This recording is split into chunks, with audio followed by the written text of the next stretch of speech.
Here we go. Welcome to the No Guts, No Galaxy podcast number 163. We're your hosts, Darren and Phil. Today is Friday, December 1st, 2017. How are you doing, Mama Bear? It's been a while. It has been a few weeks since we did our last podcast. Of course, that was with John regarding the recent map that was added. Very good podcast.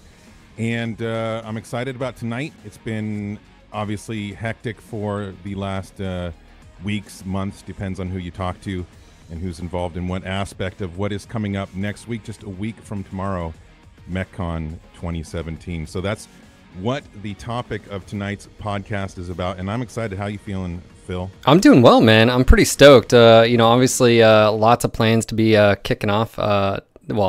Next week. Travel. We've been slammed with some pretty hype material this past week. A lot of press and videos. Yeah, and then not to mention, I just get to meet so many of you guys that I haven't met before. So I'm super stoked. The VIPs and a lot of you guys out there. I'm just. Can we start it to like tomorrow? Like, would that be okay? Yeah. But I will say this: Did Darren? Did I make the right call in telling John that I thought Rubelite Oasis is one of the best maps in the game? You did make the right call. I think it's a super fun map. Right? I don't know. Yeah. Plays very different from a lot of the other maps, so it's been a nice mix in there. And I've seen some crazy gameplay, with the surprise drops down from above, and basically death from above. Yeah. A lot of good stuff, including watching you guys stream it the other night. But anyway, let's get into this. As I mentioned before, guys, this is going to be mostly about MechCon. We have two guests here tonight, and I want to welcome both Russ Bullock, president of Piranha Games, as well as Paul Inouye, lead designer. Of course, they both work on MechWarrior Online, what we're going to talk a lot about tonight, but also what's been in the press a lot this last week, especially people are talking about that video, new game footage, MechWarrior 5 Mercenaries. So we've got two games to talk about now when we talk to Russ and the guys. So it's kind of exciting. Russ and Paul, how are you guys doing tonight? Great. It's been way too long. I wish you guys would have invited me sooner. I would kept waiting and waiting for an invitation, but just kept sitting by your phone. But better late than never. Yeah, glad to be here. Cool. How about you, Paul? How you doing? Are you awake? Losing hair. Wasn't that the story of our lives? I don't know. That's definitely the story of my life. Yep. Yeah, exactly. Well, thank you both for being here. Obviously, we're going to see you next week, which is going to be awesome. We tend to do that once a year around this time, and it's going to be good. It's going to be exciting to be up there. I know you guys are probably mentally and probably physically exhausted. There's been a lot of... Paul needs to be physically ready because I'm going to hug him again. And don't get this going again. He's always like, why do you guys have to hug? Like, why do you have to do it? We had this discussion on the Masters Challenge the other night, but he won't be manning the hugging booth like I thought. That I was misinformed, so don't get your hopes up on that. But anyway, as I was saying, are you guys exhausted or do you have energy? How are you a week before MechCon? I think for me, the energy is starting to pick up now. I was been going pretty hard on getting everything ready. That's both MWO and MechWarrior 5. Lots going on for both. It's been a crunch for a while, but I think it was just today when I really started to feel the energy pick up. I mean, essentially, there's some things we can get into, but the show is going to be great. I mean, we're almost out of tickets, so I guess we can kind of start there. It was been kind of like feeling this the last couple of weeks, and then I was talking to Chris Powell earlier today, and he's like, "Look, man, the hotel's like starting to freak out. Like they think this is, they're gonna have to, like it's gonna be too full, and it's gonna get, we're gonna have to like cut this off." And then he had a conversation with them, and he kind of like talked him into letting us, fit a few more in. So as of now, we're almost sold out. So there's like probably less than 30 tickets available, unless we make a few more available that are reserved for some special guests. So it's nearly sold out. So I guess that's really exciting. But also I just want to put that out there so everyone can, if you're on the fence, especially if you're in the vicinity of Vancouver or somewhere close by and you can get up here and you've been thinking about it, you should probably jump all over that.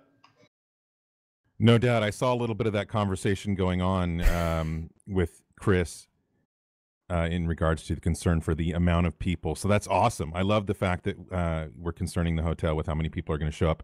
Mech Warrior fans. I am getting word that my mic is a little low. Guys in chat, let me know if that's true, and I can turn myself It's up. just a little soft. Just a little soft. I thought it was on my end. Like I'm over here like doing like MacGyver stuff, and it was like, there's nothing I could do. We're maxed out. Is that better? A little bit, yeah. Yeah. Not too much. I don't want to clip. Yeah, You're clipping a bit. Yeah. There, I think. Yeah. So, guys, I just like point out, it wasn't me. That wasn't me. It wasn't you. It was me. Let me know if I need to change anything. But anyway, yeah, we're excited about MechCon. It's a week away, and I've been obviously working with a lot of the VIPs, and boy, what a list we have this year. Last year we had a few VIPs. This year it is quite the list. In fact, why don't I just go over that list real quick? One of the gentlemen, the first one on the list, is actually in chat right now. Hey, George. George Duncan Fisher Ledoux will be there just like he was last year. But this year we've got coming over from across the pond, basically, for the first time as far as VIPs, two gentlemen. Some of you know him as Baradul, or some of you know him as Molten Metal from YouTube.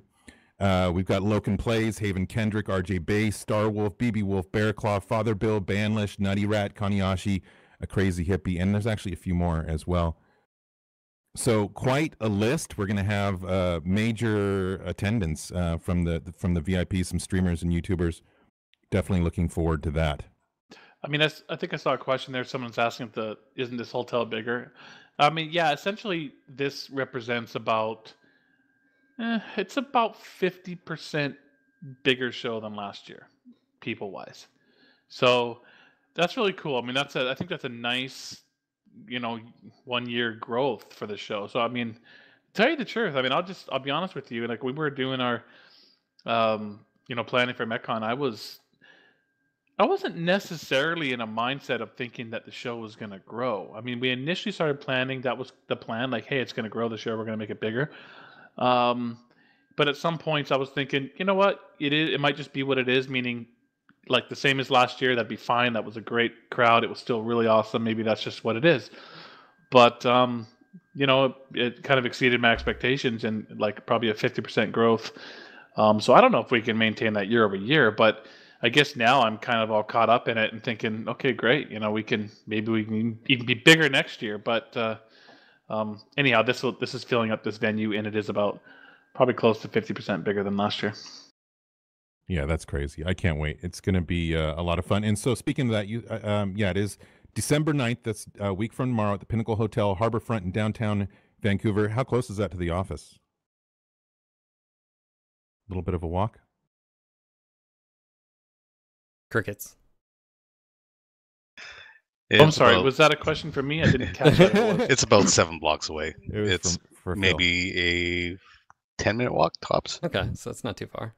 Yeah, I mean, if you know, anyone that was there last year, if you know Vancouver at all, we're over in the Gastown area, and this is more in what's called the Cole Harbor kind of financial district. It's beautiful. I mean, it's right on the waterfront in Cole Harbor, next to the marina and the, Canada Place and the Vancouver Convention Center. There's a great green space along the seawall and on the water there and stuff. So the view out the window is gorgeous. You can see Cole Harbor and the ocean view. So, I would say it's maybe 10 to 15 from our office. But if you're on the main Granville Street walk, you're 7 or 8 minutes.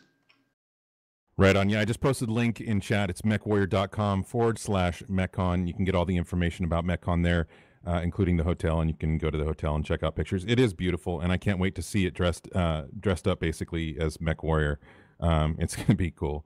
So let's move on into MechCon and what we might expect to see there and get to experience. Of course, this is going to be happening on Saturday. It goes from, correct me if I'm wrong, but I believe it's noon to 11 p.m. Does that sound right? I think it goes to midnight. Noon to midnight. I mean, I know we'll be going to midnight for sure, but so 12 hours sounds right. That's what we did last year. The entire event will be streamed on Piranha Games, so twitch.tv/Piranha Games. Be sure to hang out. We had thousands of people watching last year. I'm sure it'll be the same this year. I think we're working with Twitch as well to get some more exposure. So that's going to be Darren, one question yes. for you. Will there be better music? Yes, as a matter of fact, there will be. That was definitely on Matt's list of things to work on. So for the stream, there will be better music and as well as in-house. Basically, we've been doing these MechCon meetings since when? Like January? And we pretty much just got into the new year and said, okay, and like weekly MechCon meetings for almost 12 months. Yeah. Yeah. Yep. So a lot of the issues or things that, could be improved from last year are being improved. There's a lot of, the meetings have been going on for a very long time, and I was privy to some of them. And so, yeah, a lot of things were discussed, and it's going to be exciting. Like, I can't wait. I literally can't wait. I can't believe it's only a week away. But anyway, so the first thing, well, you know what? Before we jump into, no, I rescind that. I'll talk about this stuff at the end. Let's talk about MWO first. So MWO at MechCon, Russ, what can you tell me about that we can expect to see there in regards to MWO? Okay, well, first off, as far as MWO goes, or, if I may, Darren, I'm going to let's maybe back up just a step, because it feels like we've jumped into, I guess, one of the products there. But, I mean, let's just remind everybody of all the players that are going to be there. I mean, obviously, Piranha Games is there with MWO and MechWarrior 5. And then, of course, we have Catalyst Games again. And we have Harebrained Schemes will be there with Battletech. And so then I guess talking about, I guess let's quickly go over the Catalyst and Harebrained sections just because they're not here. So that's a pretty quick conversation. As I understand it, and Phil and Darren, you've been in a lot of the MechCon meetings, or probably even more of the individual MechCon meetings than I've been on. So correct me where I'm wrong, but Catalyst will be very much like last year, but I think we've tried to give them a bigger area to work with. So, I mean, how do you, first off, tell me about Catalyst if there's more to it that the guys would be interested in hearing. No, I think it's it'll be a tabletop exhibition like they did last year. They'll have a lot of their map pieces and the miniatures and the staff there to help you with if you're wanting to get into tabletop or getting back into it or whatever. It was a very popular area last year. Obviously, that's the roots of all the video games that everybody else is working on is the tabletop. It's what got me into the franchise 34 years ago. So the Catalyst and Randall and the whole gang. It's awesome that they're there, and like you mentioned, with Catalyst being involved and Harebrained Schemes and Piranha with your products, it's the best time I think in history to be a BattleTech and MechWarrior fan. It's fantastic, man. Yeah, last year was just awesome, just to walk around and it was. So Catalyst will be doing a lot of what they were doing last year, but I do think that they were giving more space and hopefully there'll be more capabilities for people to get involved with Catalyst. Harebrained Schemes, do you want to talk about them? Yeah, so I'll tell you what I know. They've asked us, so first off, all the PCs that we'll be using for the MWO tournament, MechWarrior 5 playable, and also for Harebrained Schemes are being provided by NVIDIA, which has been great to supply us with top-notch demo machines. And all we know for sure is that Harebrained has asked us if we could get 10 of those machines for them. And they have a large area. And my understanding is that they're going to have both multiplayer and single player of their game. They also, I think, as everyone here knows, is that their release schedule is now shifted into early 2018, the last I heard. So I think and this isn't directly from Harebrained telling me, this is just my perception, is that it sounds like we're going to have a fairly close to a final, BattleTech game from Harebrained. So that's pretty cool. That was kind of a benefit or a bonus to our show. When they delayed their game, I wasn't sad. I was like, awesome. We're going to have a even more meaningful Harebrained presence at MechCon. So that's worked out well. And they're going to have, I think the majority of the machines are going to be on multiplayer, which makes sense because the single player campaign could take a good amount of time. But there will be a couple machines set aside for their single player as well. So Yeah, that's all I really know about the harebrained area. But I think they have a stage moment as well, of course, to talk about their game, and a pretty significant presence, probably bigger than than they had last year. Everything's just bigger, Darren, bigger and better. Bigger and better. You'd almost think it was American. Well, I guess it is North American.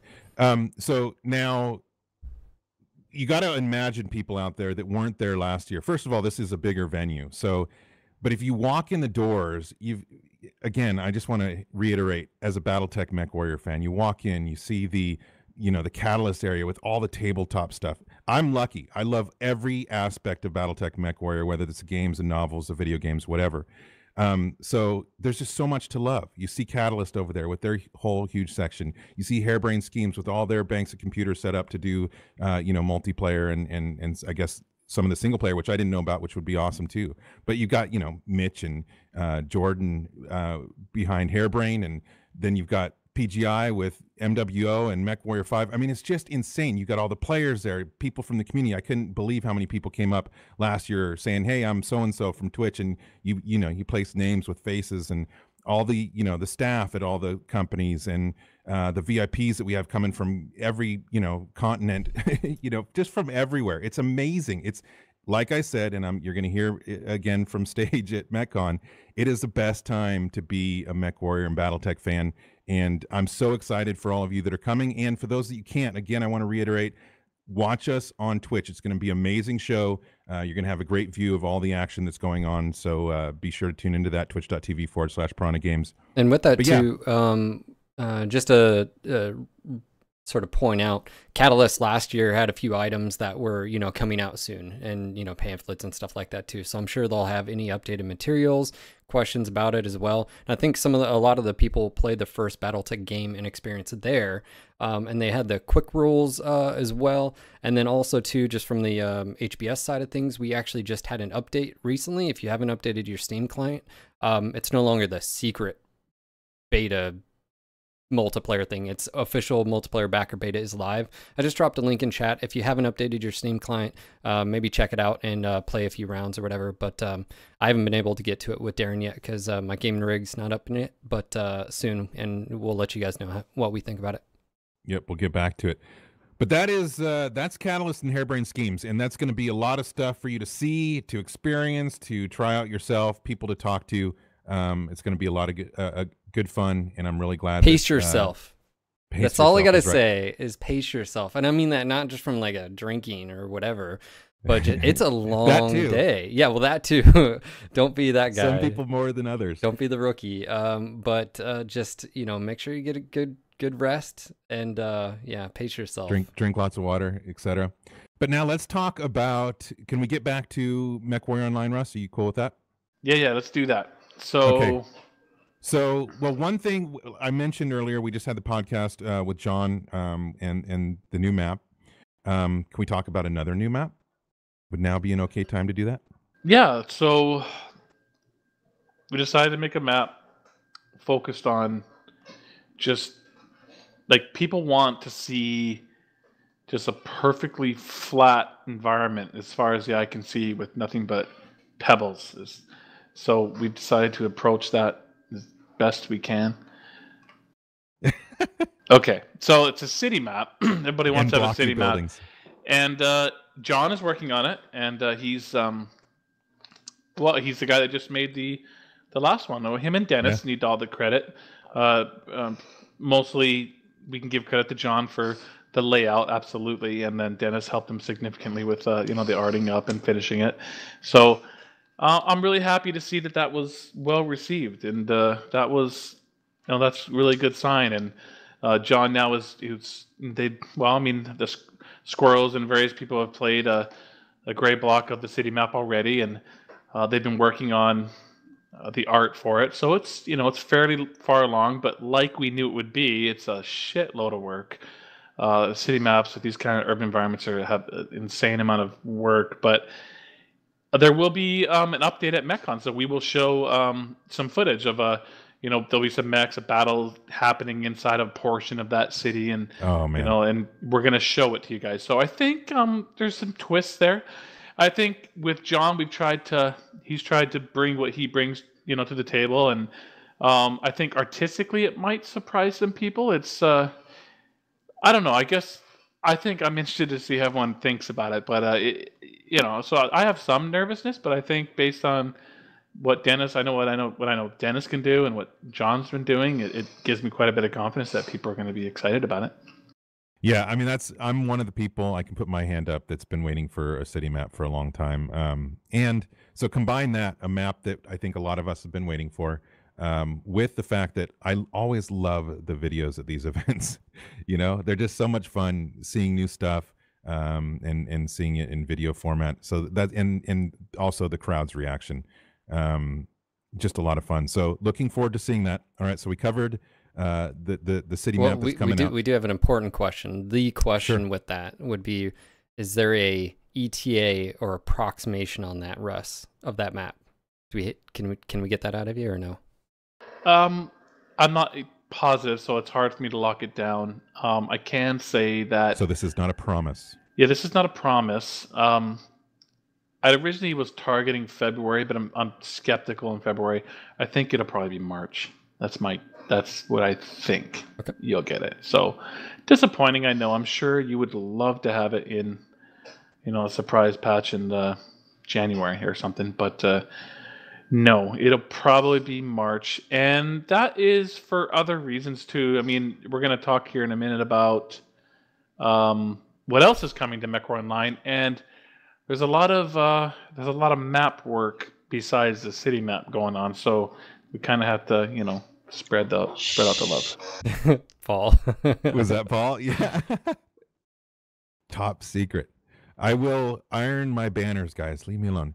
All right. So, yeah, the city map, looking forward to it. But that, a few months after the release of this last map, that gives us enough time to play the heck out of this map, and then we get a new one. It'll be good. And I don't know if you've heard the talk, Russ, but really, when we talked about talk to John, and that was our first time really rolling around on the map, and then now it's been full month since the patch came out, and I've had multitudes of drops, and I'll stand by my word of he did a really, really good job, in my opinion, and likewise others out there that I've talked to, about not only the verticality, but it has good strengths of the map. And so I'm really looking forward to what he's bringing to a city, I guess, an inner city, or whatever the map will be called. But the approach pass, you have multiple approach pass on Rubelite, you have the verticality, you don't feel like you're ever just hemmed in, and I think that's a really good thing for not only light mechs, mediums, but really agile mechs. And anyways, yeah, I'm sort of stoked, because he's hinted that some of his inspirations come from some of the older games that he's played, and you can see that in Rubelite. So I'm looking forward to the inner city, because yeah, I think it'll be pretty dope. Absolutely. Well, I gotta say, I mean, when I played the very, very early gray blocks of it, I was kind of nervous. Like, I didn't really get it. It was just so barren, when they're in that gray block form. But credit goes to both John and Alex Garden internally, and Paul, and some of these others that kind of said, no, I like it. I think I was okay, and I was talked into it, thinking, yeah, this could work. But the end result was really remarkable, and that's where I got to give a lot of credit to Dennis again. I mean, he's just such a great artist and such a great visionary. I mean, it looks totally different than I would have expected. And we're always telling him, hey, Dennis, players want more maps, and we need more maps, and let's do this map, and let's just use existing art. Like, we can get out maps faster if we just use the Tourmaline theme, or let's use this art theme, and he always agrees to that, but he never is able to discipline himself to completely stick to that. There's always got to be something new and different about it, and so that's why he's an artist. That's the artist. Yeah, I think that's why right? these maps end up kind of being what they are, and so credit to him. Yeah, awesome. Now, Paul is shushing you, but can we talk about anything as far as Solaris goes? Are we going to see anything in regards to that at MechCon? Crickets. Are you too scared? Paul, go ahead. Spotlight's on you, Paul. What can you tell me about. I'm not saying anything.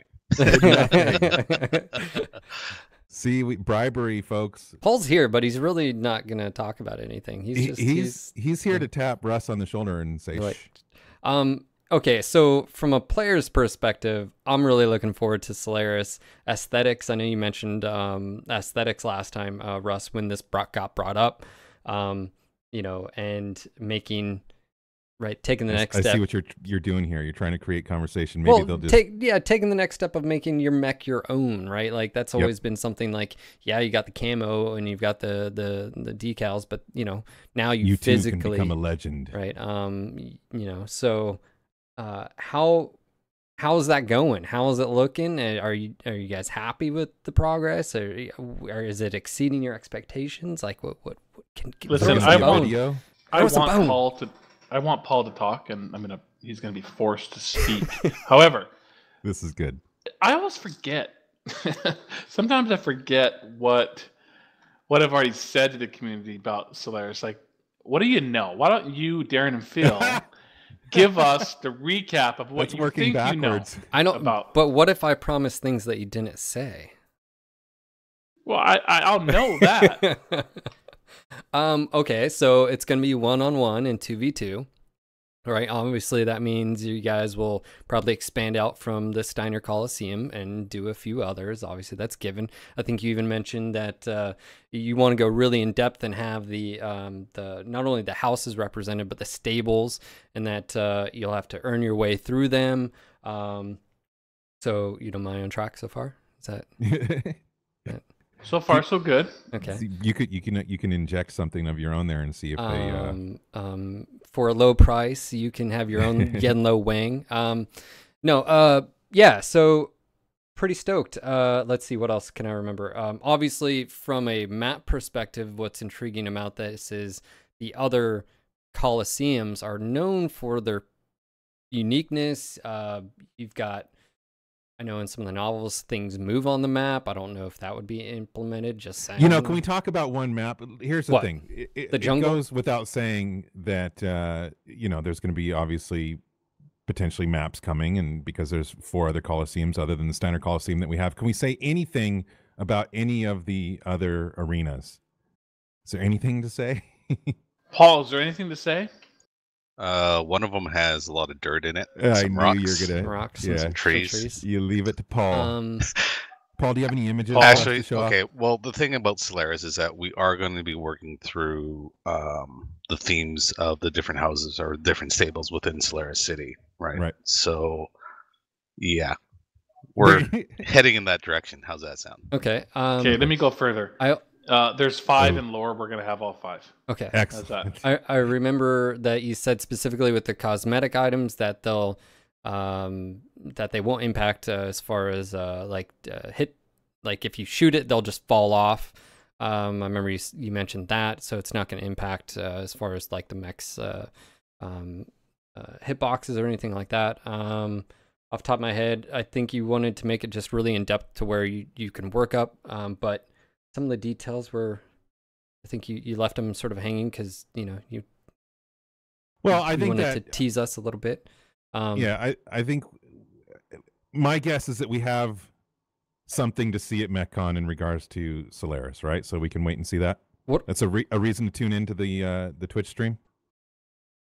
Oh, of course. Yeah, you don't want to give away everything. Yeah. Right now, right? Of course. Paul's a big guy for surprises at the show, and I agree. Yeah. He's got good discipline that way. No. Paul, will you be showing some type of?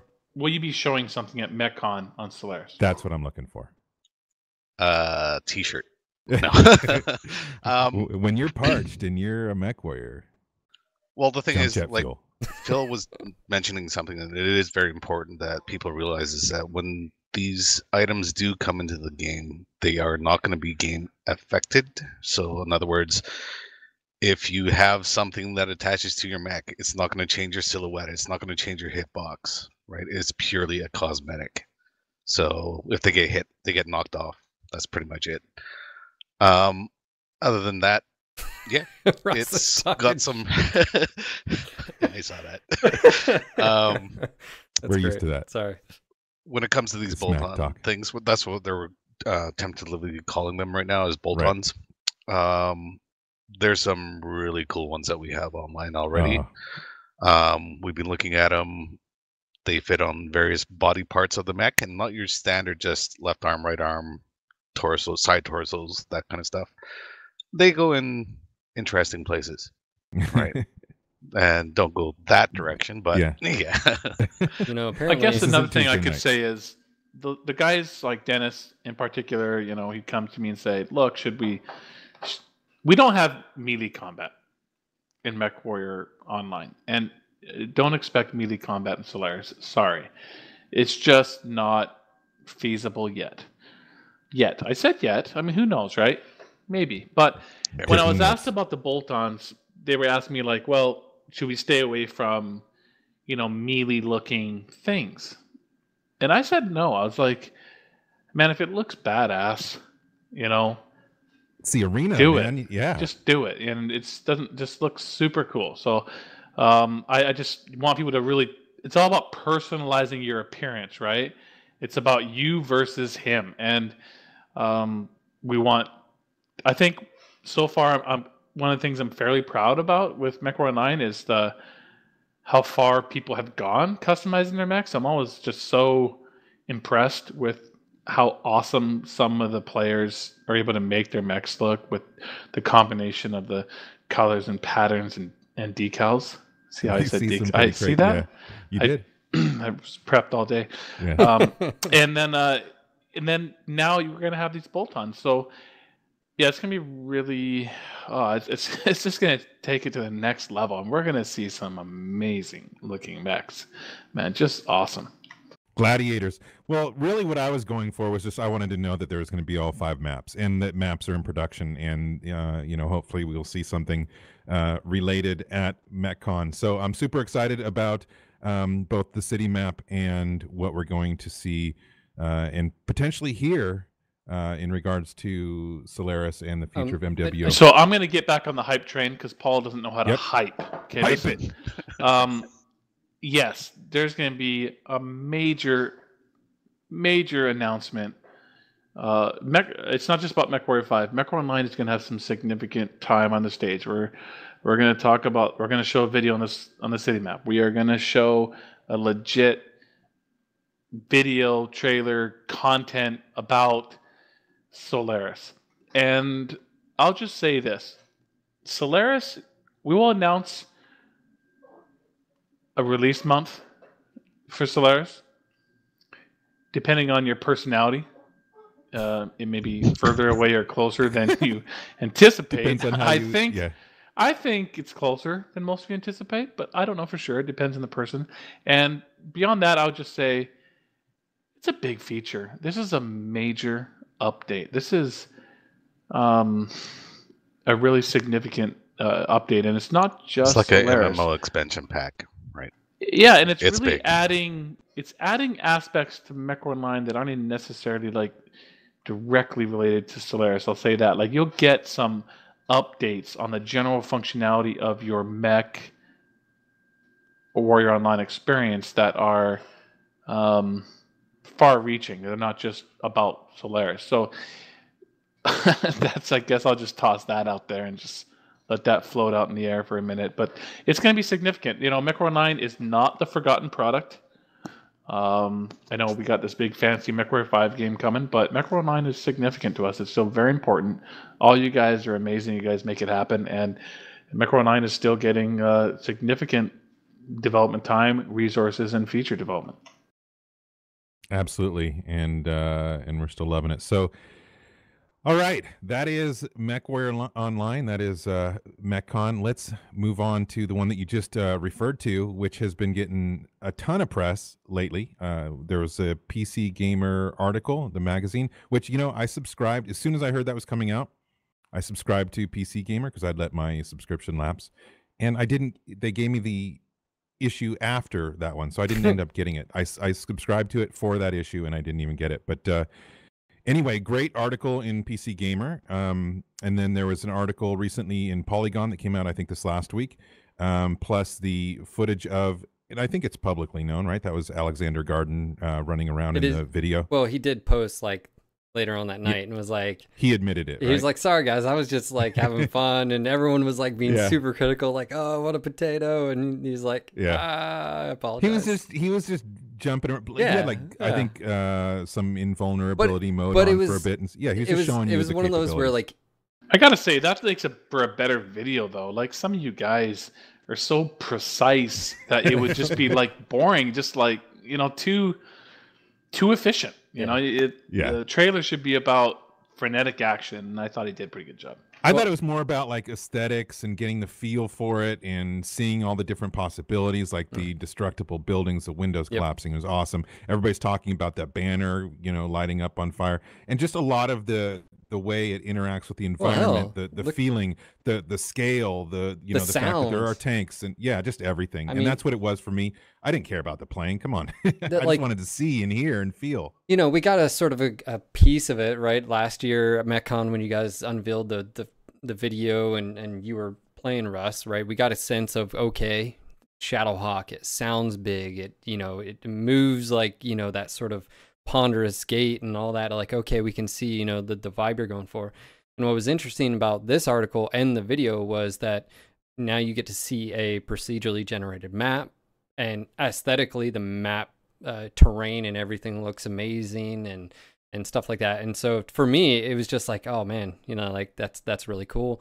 We've seen some changes in a few of the things. The HUD changed, and a lot of people were talking about that, but now in a mission you see a Overlord dropship coming down. Like, we haven't, like in an actual like good looking Overlord, not just some like egg looking thing that was like, anyways, I thought it was really cool. And credit to Alex. I get where he was going, and you're 100% right. I think it made for a pretty cool experience, and seeing the demo of the buildings and the tanks and being able to fire at VTOLs in the air. I mean, it was pretty damn cool. And I think it's also important to point out, we were talking about this the other day, Russ, that you've almost got somewhere around a year still of development, right? Like at least quite many months.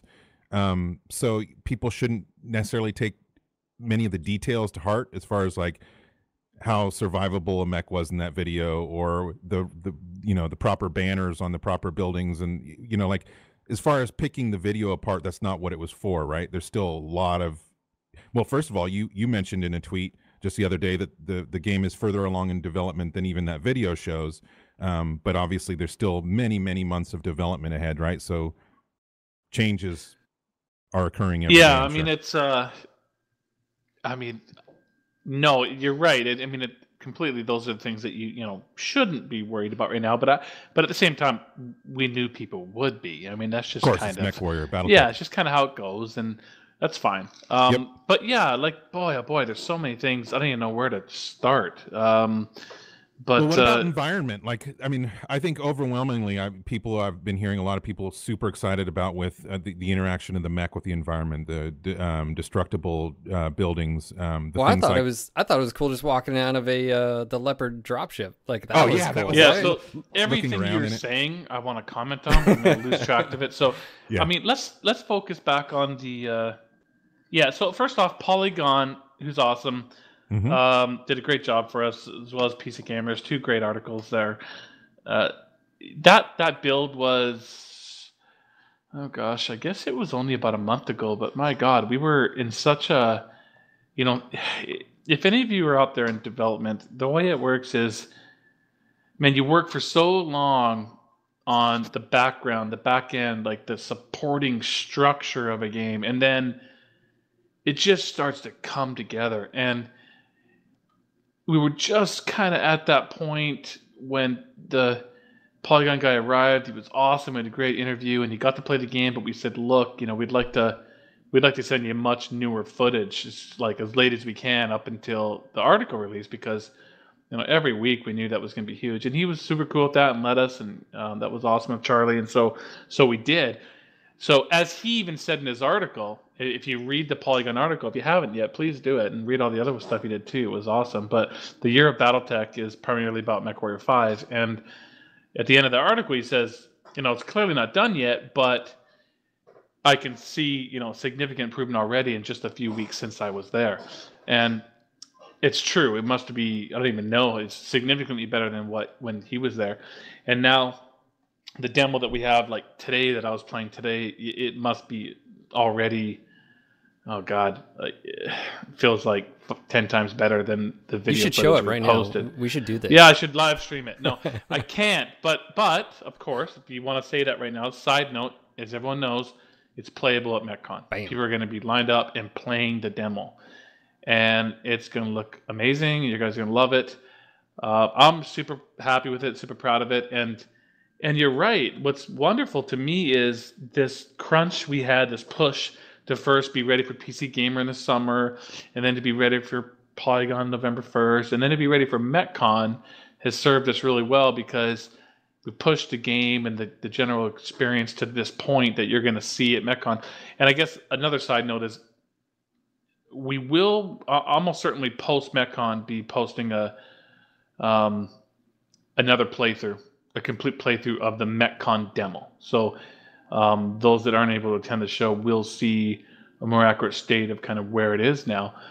But as I was saying, knowing that where we are right now and knowing just how much development time we still have, it gives me a lot of confidence that, you know, we're going to be able to make the game we want to make. And that is, I think, the game that you guys want to play is certainly that's what I'm banking on, because I feel like I am, you know, one of you guys when it comes to this.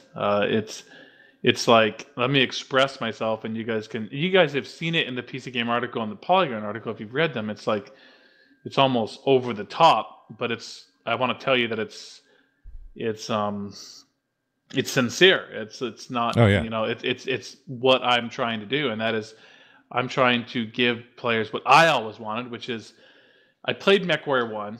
At the time, it blew my mind, like all of you guys. Oh, yeah. And I could fly anywhere. And so when I played MechWarrior 2, did I love it? Oh my God, of course I did. I loved it to death.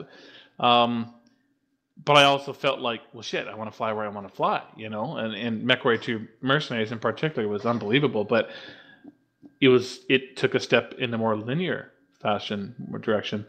3 was great. I enjoyed all of them. And 4 Mercs was great, but probably even more linear than even 2, or at least as my memory recalls.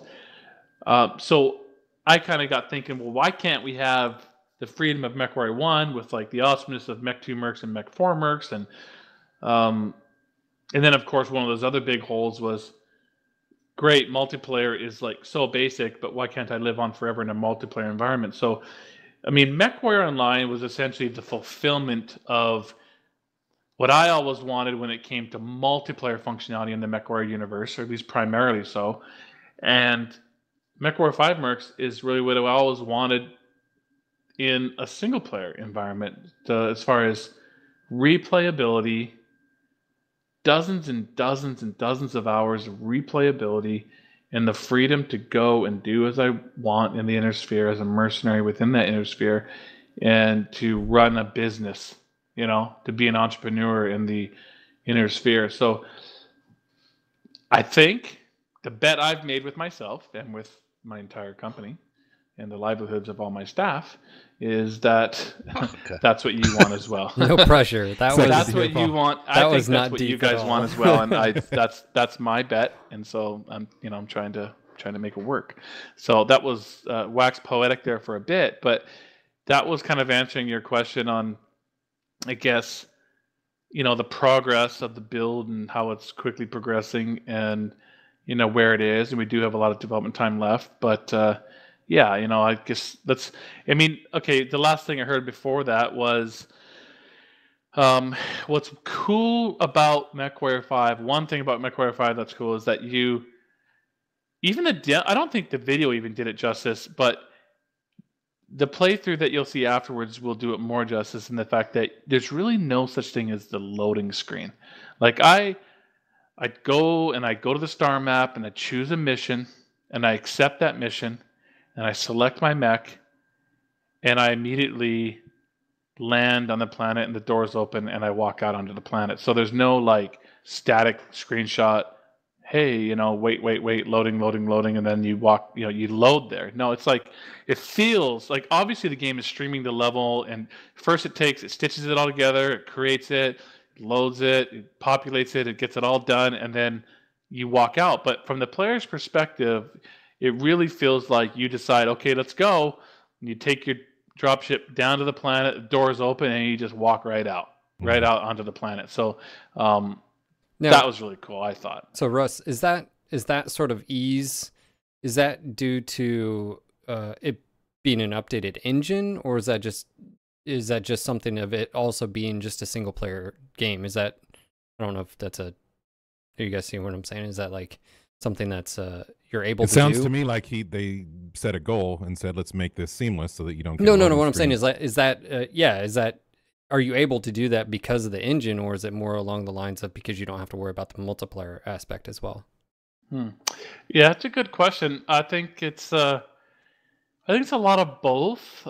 Certainly, Unreal 4 has good streaming technology, so there's no doubt that without good supporting technology, it wouldn't happen. Because I mean, I think it's fair to say that the engine choice is really important for us. I mean, we have enough staff and expertise and skill to change technology in the engines, but every time we do that, it just takes so much time and so much energy and so much of your development budget and time resources. So the less you have to do that, obviously, the better. The more you can focus on the game. And I've really tried from the beginning to say, look, we're going to have to stick within what the Unreal 4 engine does, because I want to spend all of our time on making an awesome game.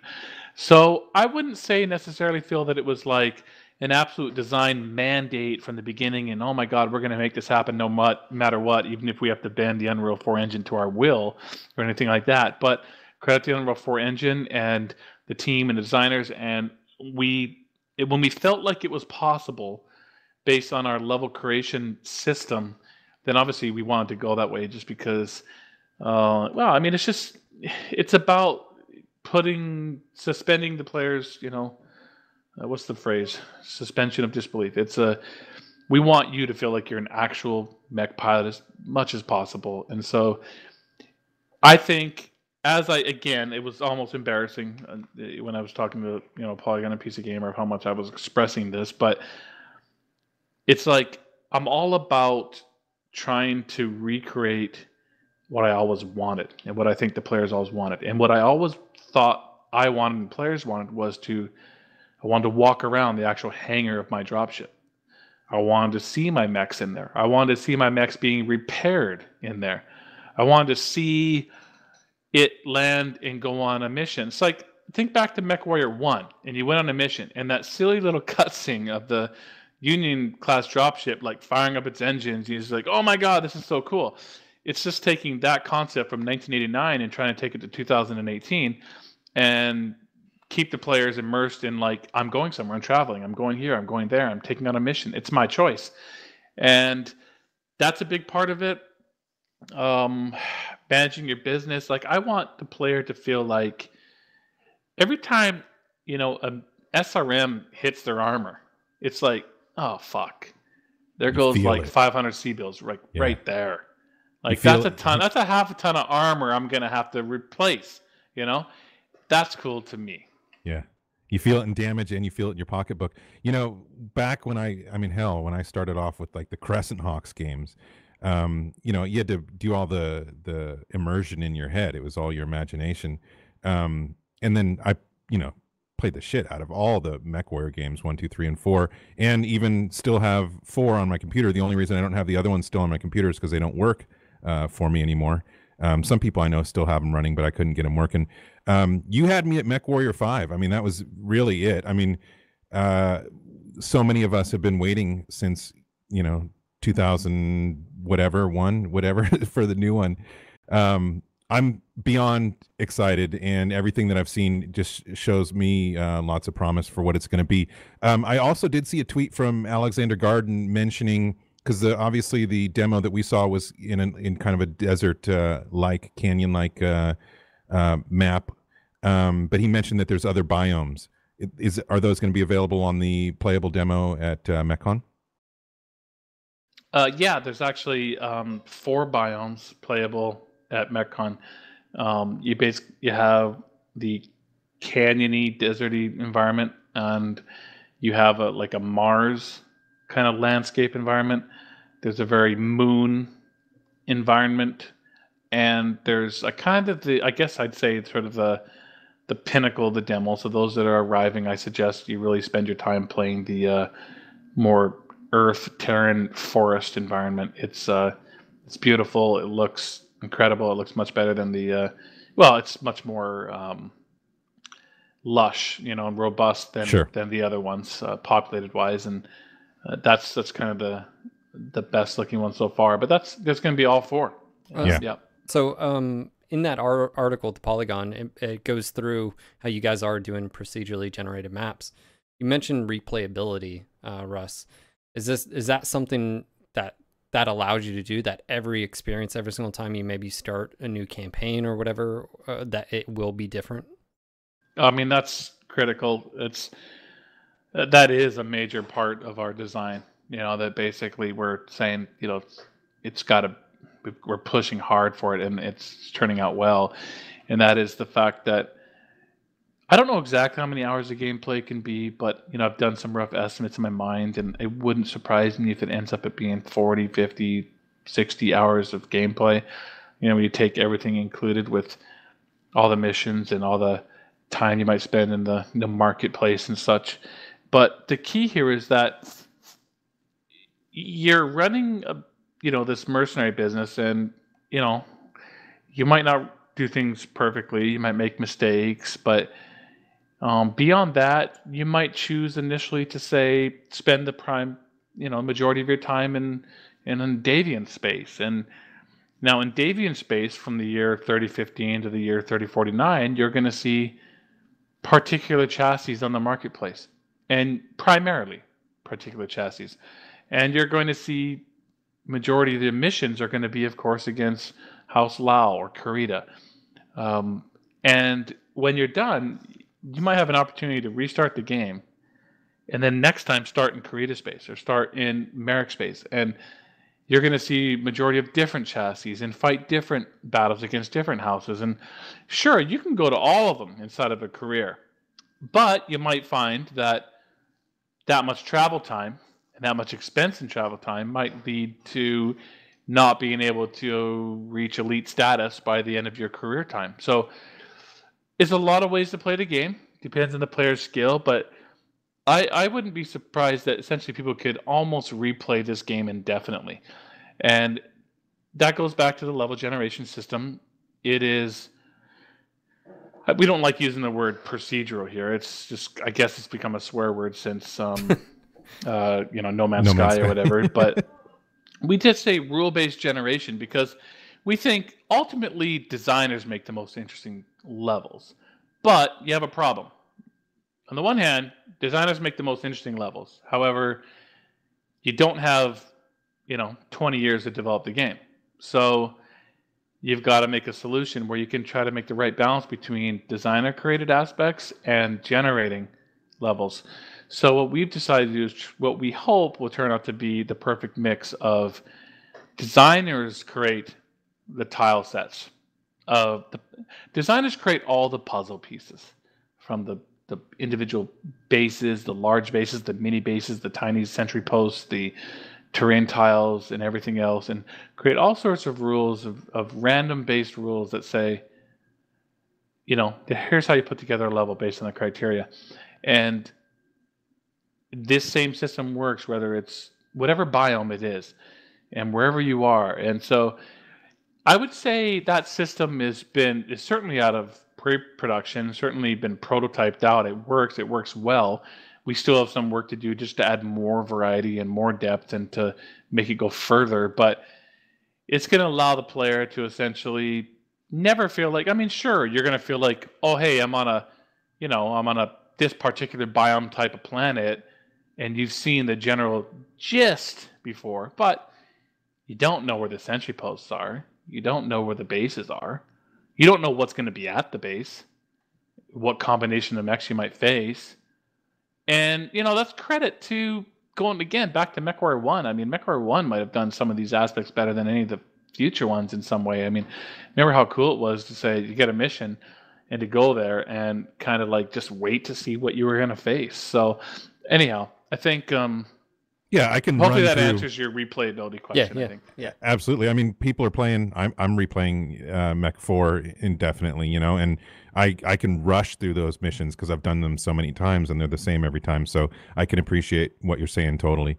Yeah, I mean, 2018, man, it's going to be a amazing year. There are a lot of just can't wait. questions, Russ, in chat in regards to, and obviously, I know some of them you're not able to answer, and some of them may come later or whatever. But do you want to take some questions from chat? Do you mind if we ask them, or do you just want to, you know? Let's do, if we're going to do any. So it's That up to then? us. You Let's wanna just do do that a few. Yeah, No, we can do it now, I but think we can take a few. The caveat would be some things I just won't be able to answer. Some I will, and some things I'll just say, you know, we're going to announce some stuff at MechCon. So the problem there is I want MechCon to be great. I want it to be a surprise. So I don't want everything that I say, hey, we're going to have that at MechCon, to be confirmation that's what's going to be at MechCon. Right. So I'm a little nervous about the questions just because I don't want to spoil. Well- I'm really, I mean, I don't mind just saying I can't talk about that yet, but I Well, just is there don't want to spoil anything- MechCon. Okay, so one question that's come up a few times Hold is on. customization in MechLab. Is that one of them you're going to? No, I was going to say one thing you've already talked about, but maybe someone coming into this has not heard, is MechWarrior 5 Mercenaries a buy it and you own it? Can you clarify how you guys are going to do the business model on that? Yeah, I mean, I think I've said this before, but maybe not. It's good to clear it up. MechWarrior 5 is you buy it and you own it. It is not a free-to-play game. Like that, I think I've said that before, but let me Yeah. say Yeah, you that. have. Yeah. It is a single point of purchase product.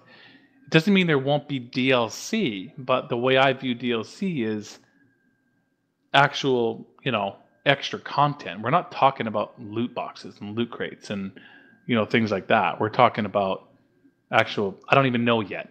I really don't know yet, but like, I mean, sure, but it's a little more traditional thinking, you know, like a DLC could be a legitimate expansion pack, you know, a mission pack. It could be, I don't know yet, content pack, but MechWarrior 5 is a single point of purchase game. Okay. Thank you. Cool. Can we just take a quick break if you don't mind? Yeah. And then, yeah, I mean, why don't we take a quick break? We can powwow for a second in the, you know, in the hidden underground layer, and then we can, you know, hopefully we can take a few questions because I'd like to keep this going for a bit longer. Awesome. Yeah, that sounds good. Anyways, just want to say welcome to everyone out there. Hopefully you're enjoying the podcast. Thank you so much for tuning in. We do have Russ Bullock here, and of course, Paul is here. He's just, well, he's Paul. He's just not saying much. I'm sorry. You can bug him if you're at MechCon, and that's where you should be next week. We'll be I up in told him to Vancouver. talk. When we get back, he will. You'll see. All right, guys, we'll take a quick 5-minute bio. Just want to say welcome again. And yeah, we'll be right back in just a few moments. Enjoy the animations.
Get out of here, stalker.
Image enhancement engaged. All points attacking your target.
out of here, stalker.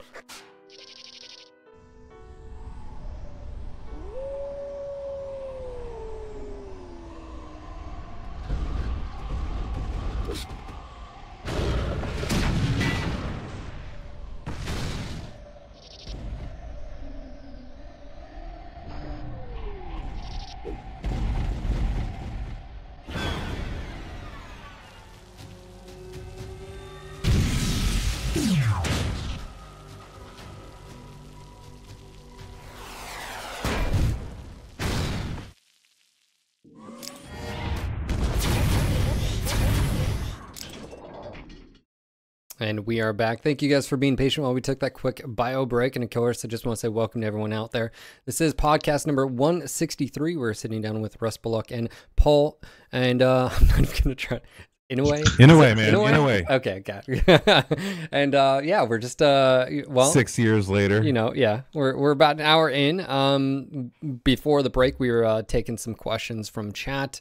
And for Russ about MechWarrior 5 and or MechWarrior Online. I'm sure he'd be happy with answering that. But yeah, just want to say thank you again for tuning in. And of course, yeah, welcome again. Welcome back, Paul and Russ. And shall we jump back into it? Paul, can you say there's some people in chat that aren't believing me when I say you're here. I knew you were going to do that too. I totally knew it. Oh, Paul.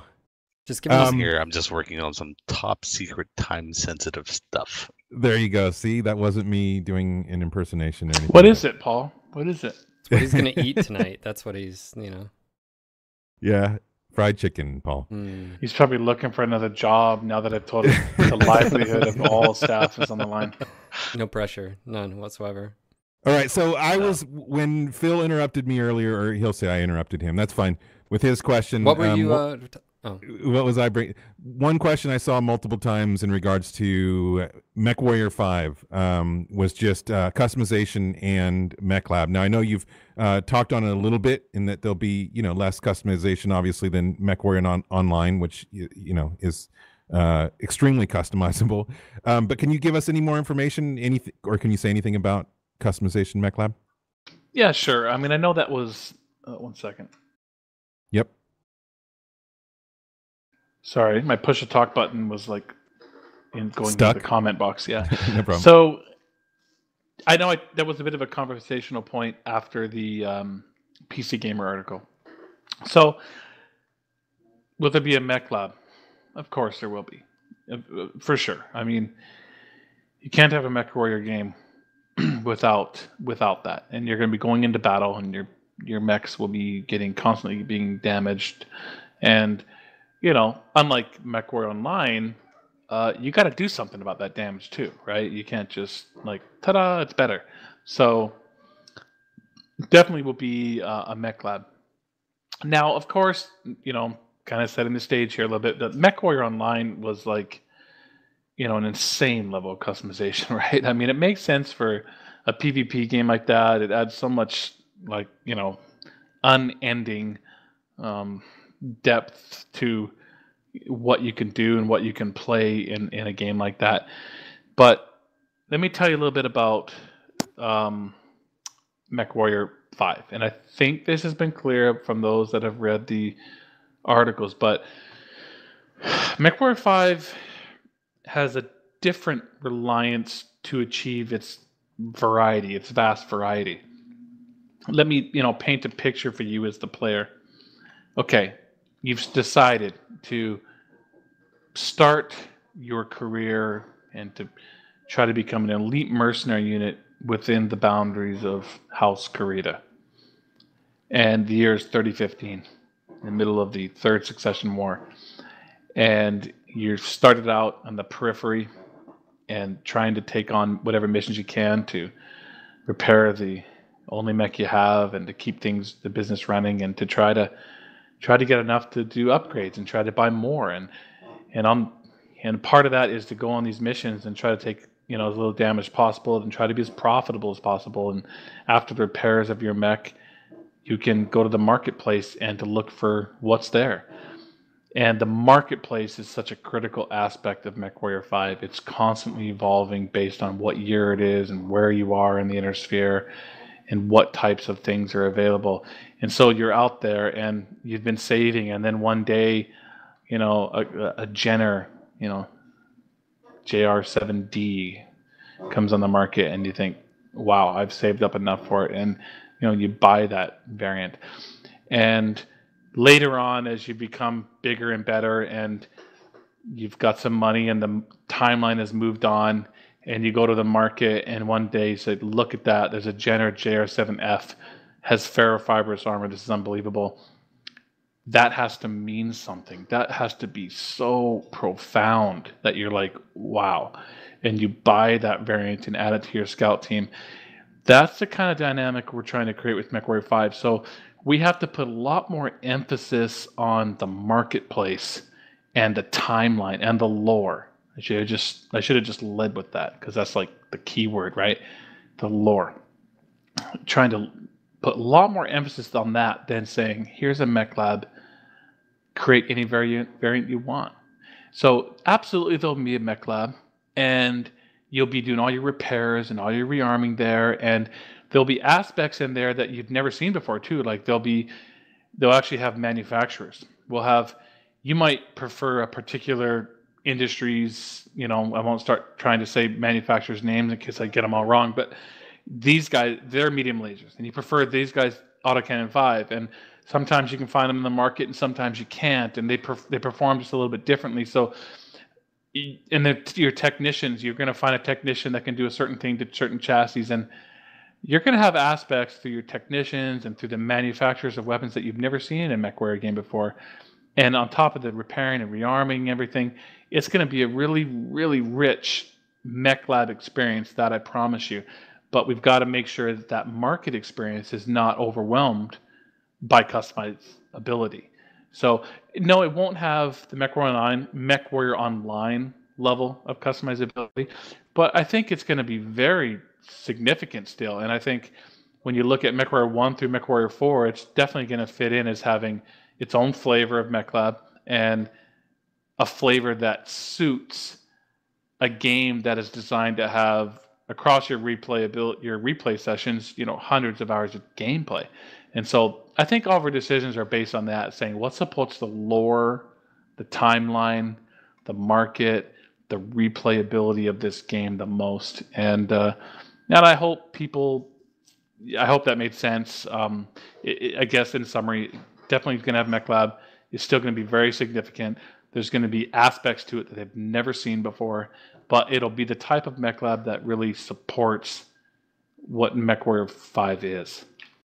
See, I mean, you're hitting me in the feels, and some people are seeing that in my face as you're talking and commenting on it, because I think, and I'm not saying like we as people or players take it for granted, but I think with MechWarrior Online, you get so used to just upgrading whatever you want, whenever you want, having, 10 PPCs on your mech, whatever. And MechWarrior Online is what it is. And I'm not complaining about that context in MechWarrior Online, but when you're relating it to MechWarrior 5, this just gets me super excited, because when I play the other games, it's usually, the first half of the campaign or whatever that I'm the most excited, because every time you get that new mech that you salvage or that new weapon or whatever, you were excited about it. It meant that your unit was going to, or your mercenary unit or whatever it was going to improve. Your abilities were going to improve. You're going to do better on the next mission or whatever. And every little piece of everything matters. I personally, that's my thing. I love that. I love the logistics. I love the importance of it. And there being a level of difficulty and not just having every single thing available to me. So I know there's other people with other opinions on how they like it, but that's, for me, that's totally, I can't wait. So Russ, so good. You mentioned obviously Pharaoh in particular. People are asking and going down that train of thought. You're basically saying a Jenner 7D may not have it, but a JR7F may have it. Is that to say, are we going to have weapon swapping out like how we currently do in MWO? Can you go that far? For instance, are there hard points, or is that something you guys are going to shy away from?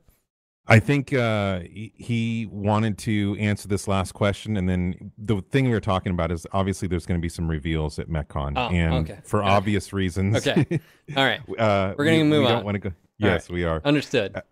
Needless to say, there's going to be, a ton revealed at MechCon as far as MechWarrior 5 goes, including everybody getting a chance to sit down and play the dang thing. Can I take a moment? Take a moment, Darren, or two? Me and you have talked for so many hours about why BattleTech means so much to us, right? Whether through our experience through the novels and the games combined and stuff like that, right? The BattleTech universe is, and I feel like, Russ, what you're talking about, right, is what we've been wanting, right? And some of that in MWO you can't get. We don't have logistics in MWO, right? You can't get that, Jenner, what you were just talking about, and you worked really hard to get that. And now it's valuable, it's important to you, right? And stuff like that. And so I feel like that's the logistic aspects of it. What you were saying is, oh shit, I just got hit. I got to replace that, not only from that's going to hit me in the wallet, but like I don't want to lose this mech, I'm assuming, or something like that too. So I feel like that's a part of BattleTech, and that we've seen in the past games, MechWarrior titles, that really encapsulate that sort of BattleTech experience. Yeah, that's first off, is what Darren was saying. No, I was just reiterating. He's reiterating from my point of view. Like, that's really cool too. No. 1 second. I'm just struggling here with my stupid TeamSpeak.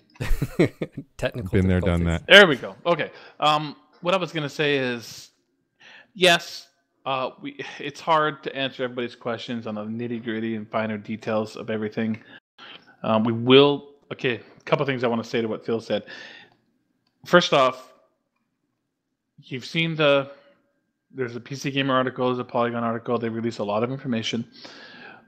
We still have, I guess I'd call it two, well, that's probably more than two, to be honest. There are still some major announcements to be made at MechCon about MechWarrior 5. Okay? So a lot of your questions about things, about stuff when it comes to MechWarrior 5 is we have some major announcements at MechCon. So definitely tune in. You won't be disappointed by what you see and what you hear. So there's that. And then it's going to be hard to shut me up when it comes to what you were just saying, Phil. Yeah, I agree. It's not just going to be about, winning the mission, destroying the mission. I'm trying very hard to make sure that this game has an economy that works. It's not just by mission 10, you are just making a killing, on every mission, just laying waste to stuff and just racking in massive money. We're going to try very hard to make it so when you're, traveling, every time you decide to take your drop ship to another system, the cost is oh God, look at that, it's going to cost that much. And every time you take a little bit of fire, it's not just about winning and losing. There's going to be situations. You don't want to create anxiety for the player just around winning and losing. That's one thing. You want to win. You got to complete the mission. You got to get paid.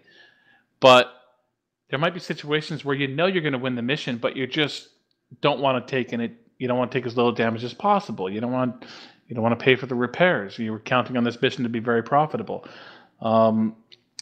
And I want to make sure that another point I want to drive home is I don't want MechWarrior 5 to just be about, here's a mission, go there, fight mechs, come back. Mechs fighting mechs is a major part of it, but see if this tickles your fancy. Let's say you take on a mission for a local lord on the periphery in the beginning, and he has a competitor somewhere, and your mission is to just go there and raise every farm to the ground and then leave.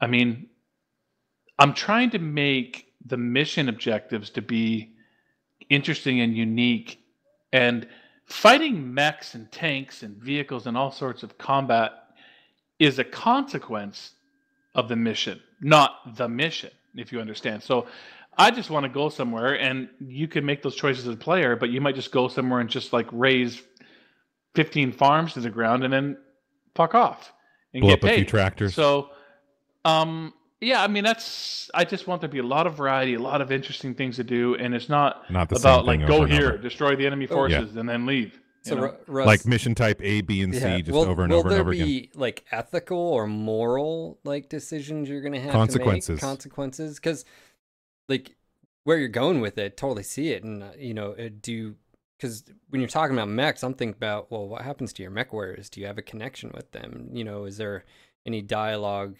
Yeah, I mean, the only thing I can say for sure is I can confirm that you will have a reputation as a mercenary unit, and you will have I guess you'd say, reputation / faction with the great houses. So there's at least those two aspects. I think we're still toying with the idea if there's sort of a good bad reputation, but certainly you'll have a reputation like, are you green, useless to like elite mercenary scale, or does Davian love you but Lau thinks you're the worst ever?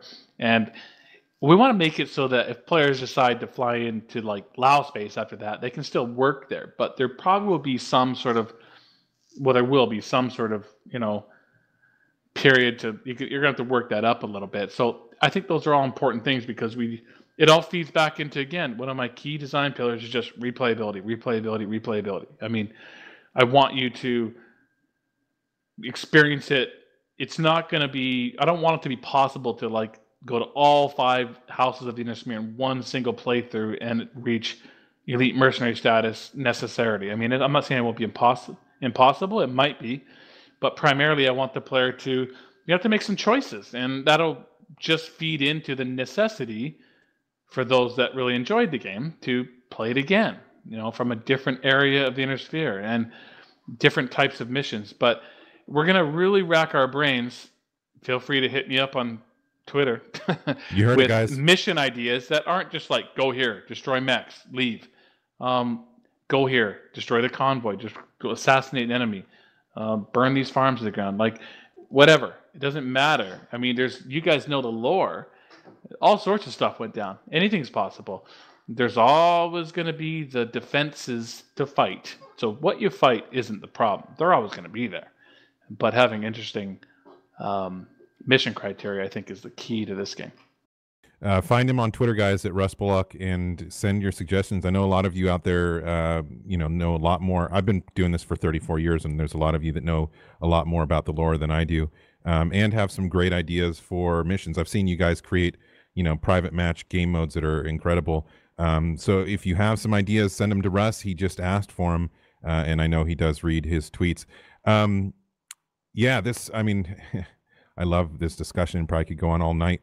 One question going back to the business model, and you may not be at this point yet and may not have an answer, but do you know if it'll be available on Steam? That was asked a few times there. The game? Yes. Or yes. have you not got there? No, I can say at this point that, this could change, but I don't think it will. This will be a Steam game. It will be available elsewhere. Like, more than likely, you'll be able to buy it off of Piranha Portal. You'll be able to buy it probably many other places. I mean, if you can think of a portal out there, I'm going to refrain from listing them off, but there's lots of other online portals. There's a good chance that it'll be available on many of the portals, which basically, this is a single point of purchase product. Our only goal, of course, is to sell as many of them as we can. And I don't really care where I sell them. I'm going to sell them everywhere. And we're going to try to put them. Car. Yeah, we're going to try to put them on as many online portals as we possibly can. But it's looking like it will be a Steam game in the sense that it will even require Steam. So what that means is we're trying to, again, it comes back to, I want to put as many development hours as I can possibly afford into making the game great. I don't want to spend even an hour of an engineer's time creating some kind of custom API protocol for friends list stuff. So we're trying to use the Steam API 100%. And what that means is if you buy it on the Piranha portal, we'll give you a Steam key. You guys are familiar with this. This is not the first time this has been done. It's out there in other games. So essentially, no matter where you buy the game from, you'll get a Steam key. and then you'll just go and plug in your Steam key, and away you go. So yes, it certainly will be a Steam game. Welcome back, Paul. Thank you. This is one of those things where you're running 3ds Max, Premiere, After Effects, and all that stuff out at the same time. Well, good to have you back. Too many hints. Oh, that was way too much, Paul. Calm down, bud. Russ just gave a bunch of stuff away, info, top secret stuff. While you were gone. Anyway, that sounds awesome. And I don't think there's any more critical questions, or at least any that can be answered without spoiling the announcements, the reveals for MechCon. So, Russ or Paul, is there anything else you'd like to touch bases on? The other thing, there's more at MechCon. There's amazing drinks, full bars with. We have some stories to tell about that over the last couple of years. Amazing food every single time, Russ. You always outdo yourself. So there's going to be, of course, the Solaris 1v1 arena. We're going to have a bunch of computers set up and people being able to 1v1 each other. I heard, I helped facilitate getting him there. Bear Claw, he's going to be there, Mr. Kai Allard Liao Bear Claw himself. And I heard, Paul, that perhaps you and I will be doing some Masters Challenge even from the event if we have enough time or something. Mm-hmm. And there is one other thing that we kind of haven't touched on related to Solaris as a feature set. Everybody's getting ready for you to cut the stream off right now. We'll put it to you this way. I'm not in control of the stream this time. Yeah. But the Mech Bay, the updated Mech Bay, we do have a sneaky preview of what we're going to be able to do inside that Mech Bay. So we'll be able to see that at MechCon. Yes. There you go. I wonder how many people out there completely don't believe you. Exactly. Oh, he's going to cut the stream. Great. Yeah. Here we go. I know. Okay, so that's more to see. We'll have Solaris. I mean, there's just so many things. It's going to be an insane day, guys. And obviously, we're already pushing the limit as far as how many people can be, in the building, in the venue itself. And so it's just going to be MechWarrior, BattleTech fans, family. We've been sitting here talking about MechWarrior 1, MechWarrior 2, all the games that we grew up on. The people that created those games are going to be there. It's just such it's a big but small, tight family. The whole BattleTech MechWarrior universe. I love it. It's just a gathering of our kind of people. When I die of a heart attack, who's going to carry on this tradition? Who's going to take the torch and keep MechCon rolling? Are you saying something, Russ? Jeez, man. I haven't got any news from the doctors yet, but I'm just sitting here thinking, I don't know. I guess it's just kind of a moment. Well, sometimes it's just sort of cool to reflect on, the last, I don't know, what's it been, 6-7 years of it just being immersed in BattleTech and MechWarrior, and there's some things that we can all be really proud of, and that goes for everyone on the stream, and whether it's NGNG and PGI or everyone here listening who's been a part of this community since the beginning. I mean, we've accomplished a lot. These are things that collectively we all made happen, and that's really cool, I think. Yeah, most definitely. I mean, it's one of those things too. Is like I can look back when I got into the online aspect of BattleTech and MechWarrior.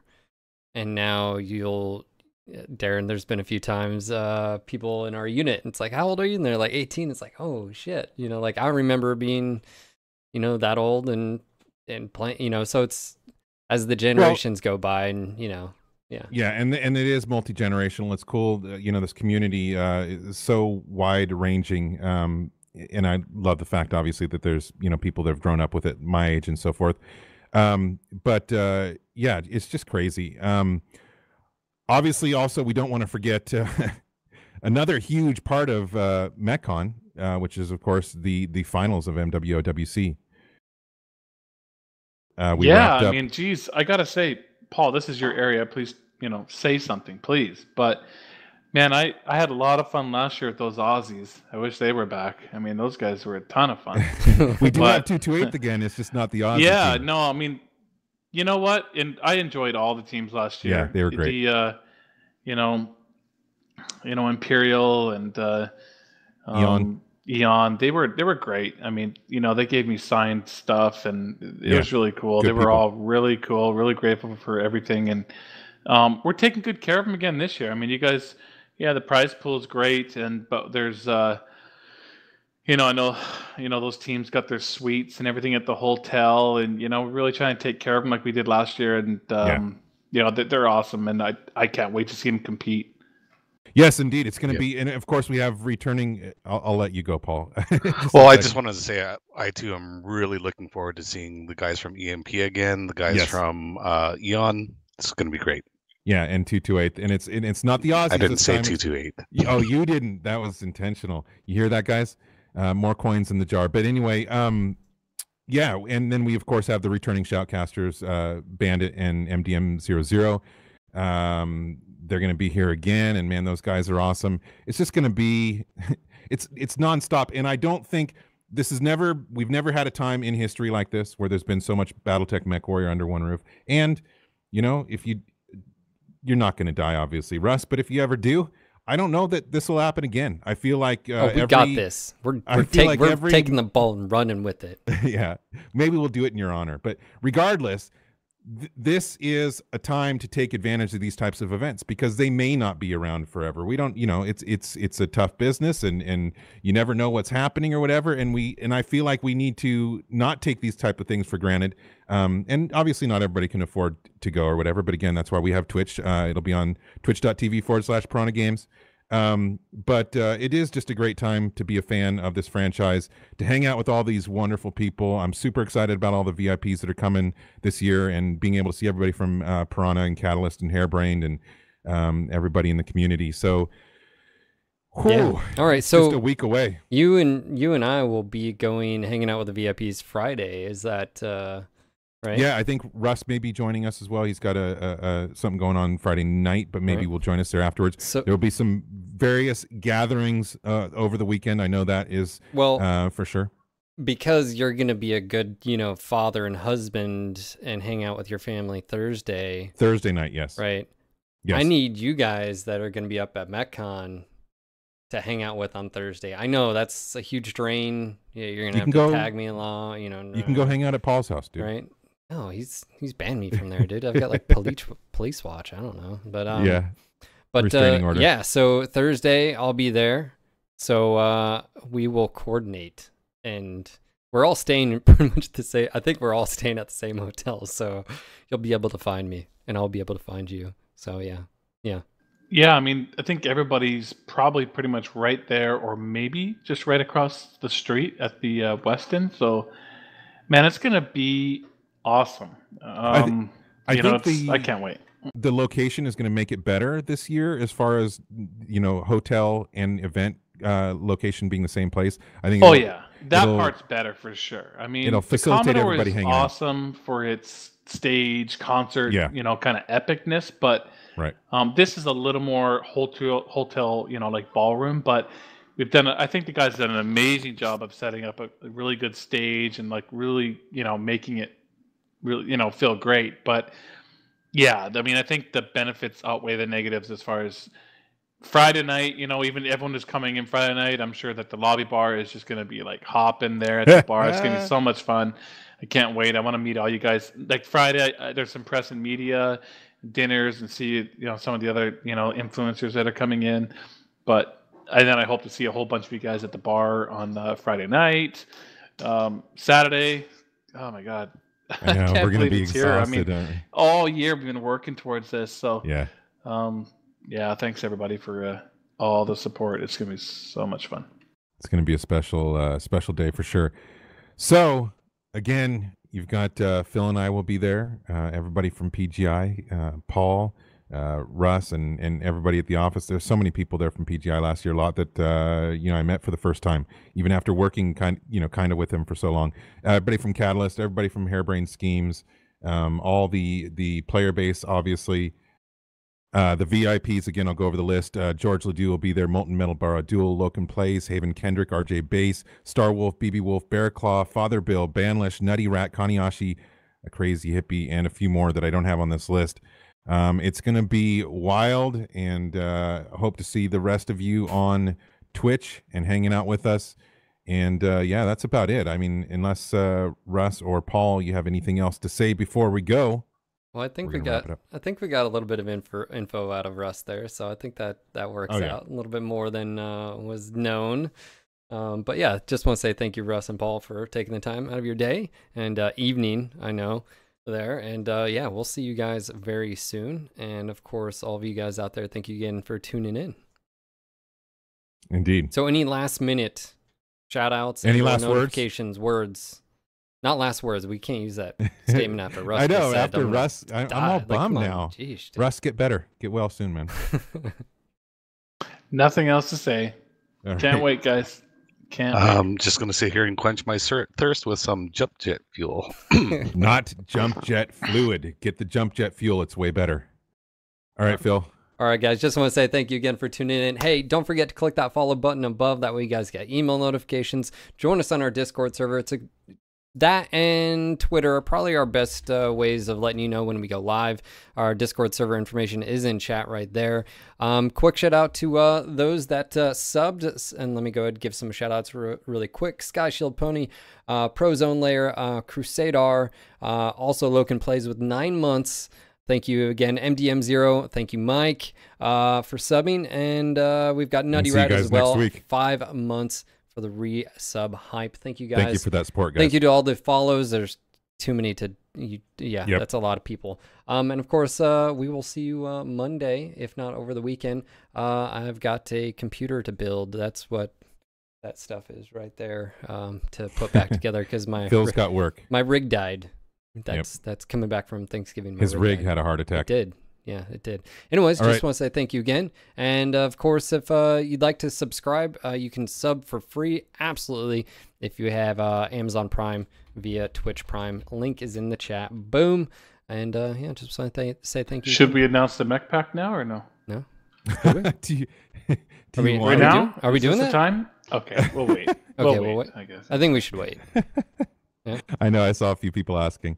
All right, guys. And of course, as always, Nick's Jerky. We are sponsored by Nick's Jerky. And I heard quite a lot of people are ordering. It's being sent to Australia. International. Yeah, people are starting to catch on. This is some damn good jerky. As I always say, Phil and I know our meats, guys. So Nick's Jerky, NIKSjerky.com. If you enter the code NGNG at checkout, you get 5% off your order. It's great artisanal jerky. Try it out. We love it. Also, be sure to check out our website, nogutsnogalaxy.net. Check us out on Twitch at NGNG TV, YouTube at No Guts No Galaxy TV, Twitter at No Guts No Galaxy, Facebook at No Guts No Galaxy Podcast, SoundCloud at No Guts No Galaxy. And for all the latest and greatest in mech porn t-shirts, be sure to check out our store at nogutsnogalaxystore.com. And that's it. Phil? All right, gentlemen. This was your local No Guts No Galaxy MechWare podcast. Signing off for tonight. This is Phil. And this is Darren. Until next time, Mech Warriors. Almost had it. You were like, almost forgot. You almost forgot. What are you going to do? What are you going to do?